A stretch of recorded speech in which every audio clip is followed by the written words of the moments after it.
Just dive right into the fourth bike I chose, which was the Honda.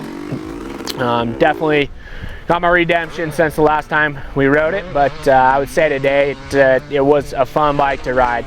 I would say that the positive from the bike was coming into flat corners and hitting some of the jumps. It was a little bit heavier. For that, it gave it more of a stability type feel. A reason for going into flat corners is just it planted in and it held itself as you're coming into them. As far as the braking, it did well as coming into the corners and hitting your brakes. It felt great.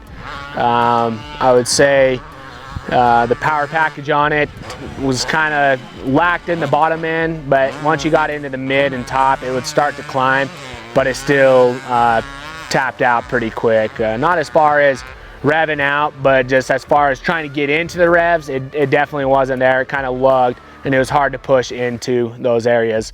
The suspension wise, it was definitely great. Again, I would say that the heaviness of the bike would give it the stability. Coming through, like I said, flat corners and whatnot, it would hold itself. It didn't really feel like it was pogoly by any means. Coming off the jumps, it would rebound pretty well. You didn't really have to pull off the jumps today by any means. As far as riding in the sand, with it being, which today we did ride two different types of tracks. We rode a sand track and we rode a track that had a little bit more hard pack in it. It would sink in the sand for the fact that it is a heavier bike, and so for that it was, you know, coming in, it would plant in, but it'd go too much. You couldn't really. It was a little bit harder to maintain staying on top, where riding on the harder pack track, it was able to hold its, you know, be able to hold everywhere you went, and yeah, all around just was solid more on the hard pack track. So if you're looking to do work on it, definitely go for it. If you're looking for a bike that, you know, you're kind of wanting to hop on and just get riding, it's probably, yeah, I would definitely choose a different bike. Number 4 for me was the 2004 Honda CR250, and the thing that stood out the most with the Honda was probably the motor. The bottom end definitely what lacked the most out of all 4 of the bikes here today. As you got into the mid, it did get a little bit better, but as you got up into the top and you really got on it, that's when the thing started pulling really hard.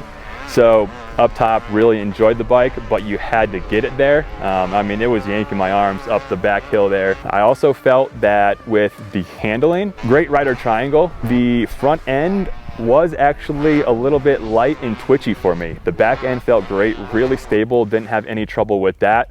But coming down the back hill, it was a little sandy. I just had trouble with the front end twitchiness on this bike. It did feel like one of the biggest bikes of the 4 bikes. Because of that, I think it was unpredictable. Sometimes I could lay it over just fine, but then other times I just want to stand up, and I just felt nervous and jerky going around the corners. But overall, I would say I just couldn't get completely comfortable on it, and probably because of that bottom end and that front end twitchiness, and that's ultimately why I placed it 4th place. My name's Chris Papworth. I raced some nationals and supercross as a privateer through the late 90s, early 2000s. So this era of bikes are some of my favorite. This Honda is probably my favorite as far as look, you know, the number 2 on it, these woodpecker graphics. I mean, this bike's sick. This is an awesome bike. The things I really liked about this bike is kind of the cockpit as you sit and stand.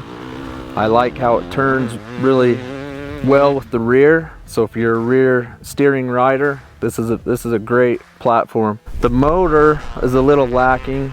Bottom of mid's a little weaker than its competition.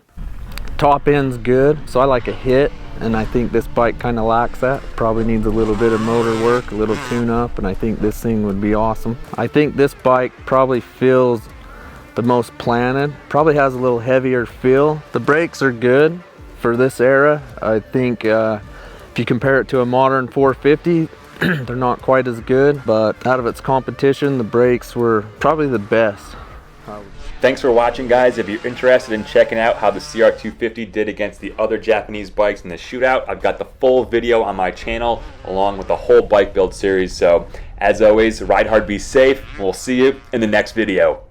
Peace.